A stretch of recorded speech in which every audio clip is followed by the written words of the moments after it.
Kali ini kami kembali menyampaikan informasi terkait dengan hasil seleksi administrasi CPNS Kementerian Hukum dan HAM khususnya untuk formasi non-SLTA, yaitu D3 sampai dengan sarjana dan S2.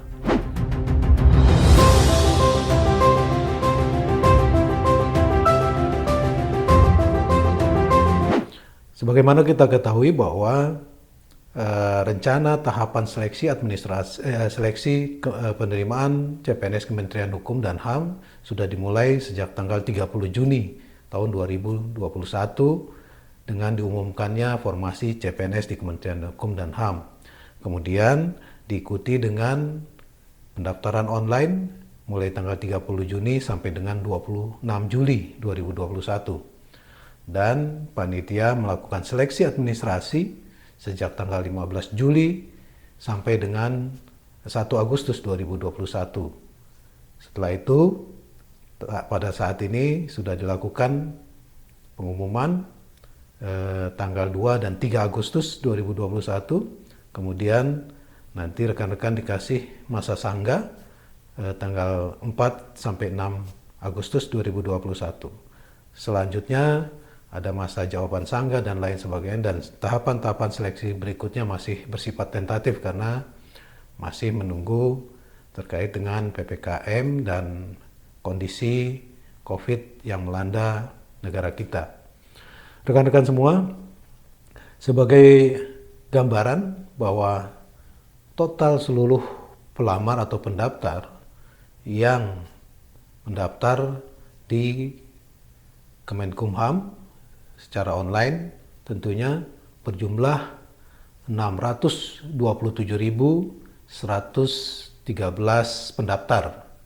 Itu untuk seluruh formasi baik SLTA maupun non-SLTA.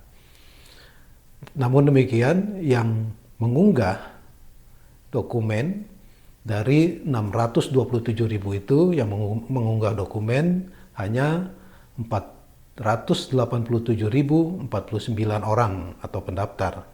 Dan khusus untuk formasi dengan kualifikasi non-SLTA atau dari D3 sampai dengan S2 itu berjumlah 47.182 orang yang mengunggah dokumen pendaftaran.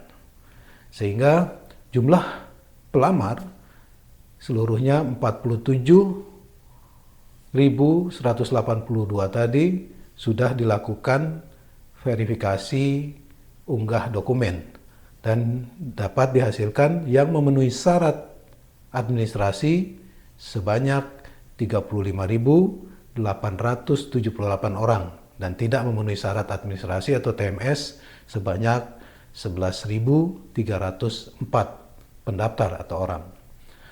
Nah, rekan-rekan semua, setelah dilakukan verifikasi oleh verifikator panitia, didapat jumlah pelamar yang tidak memenuhi syarat dan memenuhi syarat untuk masing-masing formasi jabatan yang dilamar. Dalam tabel bisa dilihat bahwa dosen asisten ahli yang melamar atau yang mendaftar adalah 153 orang, yang memenuhi syarat 129 orang, dan yang tidak memenuhi syarat 24 orang. Nah, sehingga yang 129 orang tadi berhak untuk mengikuti tahap seleksi selanjutnya, yaitu seleksi kompetensi dasar. Nah, yang tidak memenuhi syarat maka tidak dapat mengikuti lagi seleksi berikutnya. Kemudian dokter ahli pertama. Untuk formasi dokter ahli pertama yang mendaftar sebanyak 297 orang, yang tidak memenuhi syarat 27 orang, yang memenuhi syarat 270 orang. Pranata komputer ahli pertama yang mendaftar sebanyak 7.747 orang, tidak memenuhi syarat 1.680 orang, dan yang memenuhi syarat 6.067 orang.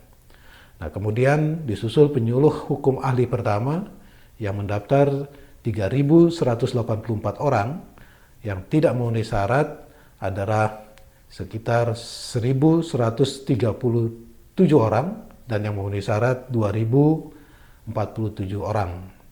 Kemudian kelima, pembimbing pemasyarakatan ahli pertama yang mendaftar ini cukup banyak, sebanyak 19.012 orang, yang memenuhi syarat 15.040 orang dan tidak memenuhi syarat 3.972 orang.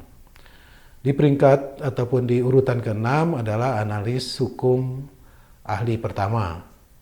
Nah, analis hukum ahli pertama ini yang mendaftar sebanyak 1.224 orang. Namun yang tidak memenuhi syarat ada 524 orang dan yang memenuhi syarat 700 pendaftar atau orang. Sedangkan analis anggaran ahli pertama yang mendaftar 7.538 orang, yang tidak memenuhi syarat 1.892 orang dan yang memenuhi syarat 5.646 orang. Untuk peranata keuangan APBN terampil yang mendaftar sebanyak 2.045 orang, yang memenuhi syarat 1.297 orang dan yang tidak memenuhi syarat 748 orang. Di nomor 9, bidan terampil, formasi bidan yang mendaftar pada saat ini sebesar 2.899 orang, dan dari 2.899 orang sebanyak 681 orang tidak memenuhi syarat dan 2.218 orang dinyatakan memenuhi syarat untuk ikut dalam tahap seleksi berikutnya.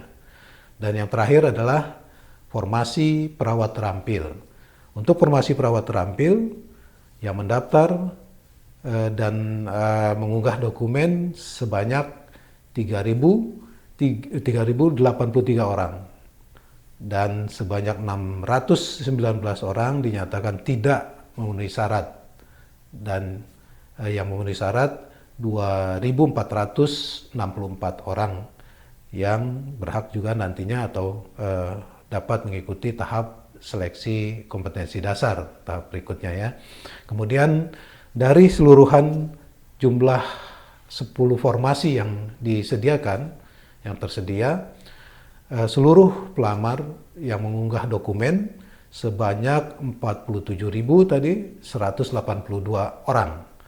Jadi semua 47.182 orang telah mengunggah dokumen, namun demikian ada 11.304 yang dinyatakan tidak memenuhi syarat administrasi dan hanya 35.878 orang sisanya yang memenuhi syarat administrasi dan berhak untuk mengikuti atau dapat mengikuti seleksi tahap berikutnya, yaitu seleksi kompetensi dasar atau SKD atau yang dikenal dengan CAT. Nah, rekan-rekan semua, apa saja sih yang menyebabkan sebagian dari rekan-rekan kita dinyatakan tidak lolos untuk seleksi administrasi? Nah, ini alasannya tidak memenuhi syarat seleksi administrasi itu pertama, surat lamaran ada sekitar 390 pendaftar yang tidak memenuhi format ataupun syarat yang ditetapkan. Bahkan ada juga yang tidak mengunggah atau tidak terunggah. Nah, ini juga menjadi penyebab masalah rekan-rekan tidak lolos seleksi administrasi. Karena ternyata banyak sekali dari syarat-syarat yang diminta untuk diupload, ternyata ketika panitia ataupun verifikator melihat dokumennya tidak ada. Nah, ini apakah penyebabnya memang lalai untuk mengupload ataupun memang tidak diupload, atau memang tanpa pengetahuannya tidak terupload. Nah, ini juga kita juga tidak tahu. Tentunya teman-teman nanti bisa melihat lagi apakah sudah lengkap pada saat ini mengajukan ataupun mengupload dokumen, dan tentunya tadi sebagaimana disebutkan bahwa rekan-rekan yang dinyatakan tidak memenuhi syarat administrasi masih diberikan sanggah untuk menyatakan sanggahan bahwa apabila rekan-rekan merasa sudah semuanya diupload atau sudah merasa benar semuanya persyaratan yang dimintakan, nah itu bisa mengajukan sanggah nantinya di tanggal 4 sampai dengan tanggal 6 Agustus 2021. Nah, akte kelahiran juga sebanyak 218 permasalahan di situ yang terjadi, kemudian EKTP atau surat perekaman data kependudukan juga ada 43 dan surat pernyataan 13 poin yang harus diupload juga itu juga ada yang kurang, ada yang tidak terupload dan lain sebagainya. Bahkan tadi surat lamaran dipersyaratkan pakai matre, ada yang tidak pakai matre, ada yang tidak ditandatangani dan lain sebagainya. Nah, ini hal-hal yang mungkin terlewat oleh rekan-rekan semua ataupun baik ya mungkin mohon maaf disengaja ataupun tidak disengaja. Nah, ini terjadi gitu, ada yang tidak ditandatangan, ada yang tidak di matre dan lain sebagainya. Ijazah demikian juga ada yang tidak sesuai dengan formasi dan sehingga ada sekitar 534 yang dinyatakan tidak memenuhi syarat. Transkrip nilai, surat tanda registrasi, pas foto, ini juga ada yang pas fotonya tidak diunggah, ada yang latar belakang warnanya tidak sesuai dengan yang dipersyaratkan dan banyak lagi permasalahan yang terkait dengan pas foto. Demikian juga surat keterangan sehat, kemudian persyaratan-persyaratan khusus yang terkait dengan putra-putri Papua. Di situ biasanya ada surat keterangan asli penduduk Papua itu juga tidak ada atau tidak terupload dan lain sebagainya. Kemudian dokumen-dokumen lainnya yang tidak asli, yang dimintakan scan aslinya, tetapi yang upload adalah bukan scan asli dari surat yang dimintakan. Kemudian selain satu kesalahan tadi, ada juga kesalahan yang ada yang lebih dari satu. Kesalahan yang lebih dari satu jenis kesalahan ini ada sekitar 5.207 yang akhirnya diputuskan tidak memenuhi syarat administrasi, sehingga seluruh pendaftar yang tidak memenuhi syarat administrasi dinyatakan sebanyak 11.304 pelamar atau pendaftar. Nah, rekan-rekan semua, bagi rekan-rekan yang dinyatakan memenuhi syarat administrasi, kemudian dinyatakan lulus yang hari ini sudah juga diumumkan, kami tentunya tidak bisa menampilkan di video dan rekan-rekan bisa mendownload sendiri di cpns.kemenkumham.go.id. Nanti linknya juga kami taruh di deskripsi video. Nah, bagi rekan kemudian yang dinyatakan lulus dapat mencetak kartu ujian. Nah, kartu ujian ini harap selalu disimpan karena nantinya akan menjadi bukti bahwa rekan-rekan yang akan mengikuti tahap-tahap berikutnya sampai dengan tahap akhir. Mudah-mudahan sampai dengan tahap akhir rekan-rekan bisa mengikuti seleksi dan bergabung di Kementerian Hukum dan HAM. Nah, bagaimana dengan rekan-rekan lain yang dinyatakan tidak memenuhi syarat administrasi? Nah, ini sebagaimana saya sebutkan tadi di atas, bahwa yang dinyatakan tidak memenuhi syarat administrasi dan dinyatakan tidak lolos seleksi administrasi dapat mengajukan sanggahan. Nah, sanggahan ini, masa sanggah seperti disebutkan tadi, diberikan waktu tanggal 4 sampai dengan 6 Agustus. Nah, rekan-rekan apabila merasa sudah mengunggah semuanya, sudah merasa benar syarat-syarat dipenuhi, bisa melakukan sanggah tanggal 4 sampai tanggal 6 Agustus untuk mengajukan sanggah verifikasi terhadap keterangan tidak memenuhi syarat atau TMS. Nah, nantinya panitia juga dikasih waktu untuk menjawab sanggahan itu dari tanggal 4 sampai 13 Agustus. Apabila nantinya rekan-rekan pada saat mengajukan sanggah dan ternyata memang ada kesalahan ataupun ada yang menyebabkan dilihat kembali teman-teman tidak tidak ada kesalahan administrasi, maka dapat saja yang tadinya dinyatakan TMS atau tidak memenuhi syarat, bisa saja nantinya dijadikan bisa memenuhi syarat apabila memang dokumen-dokumen yang disampaikan oleh rekan-rekan setelah nantinya panitia ngecek ulang, memverifikasi ulang dari sanggahan rekan-rekan semua, maka bisa saja dilakukan perbaikan untuk yang semulanya TMS menjadi memenuhi syarat.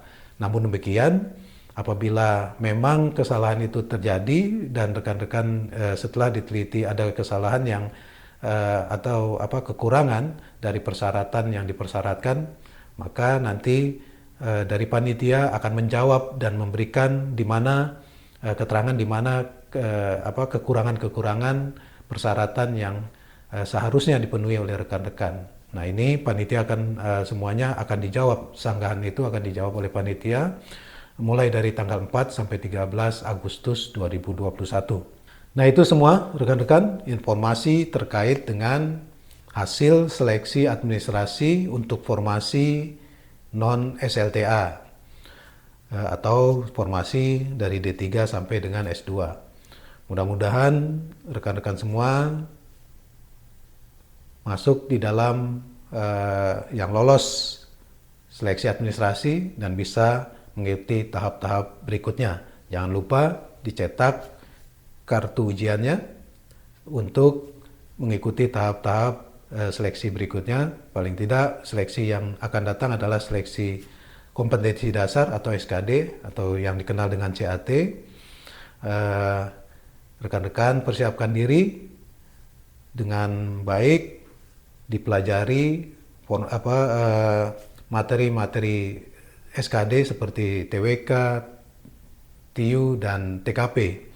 Nah, sudah banyak keterangan di YouTube maupun di video lain terkait dengan jumlah soal pada tahun ini sekitar 110 soal dengan waktu yang diberikan sekitar 100 menit untuk mengerjakan itu semua. Dan mudah-mudahan rekan-rekan sudah mempersiapkan diri. Banyak sekali website maupun tutorial mengenai mengerjakan SKD. Rekan-rekan bisa ikuti itu semua, banyak berlatih, dan pada saat nanti mengikuti SKD, ikuti dengan teliti, dengan tenang, dan mudah-mudahan rekan-rekan semua bisa bergabung menjadi ASN di Kementerian Hukum dan HAM. Tetap semangat dan sukses selalu.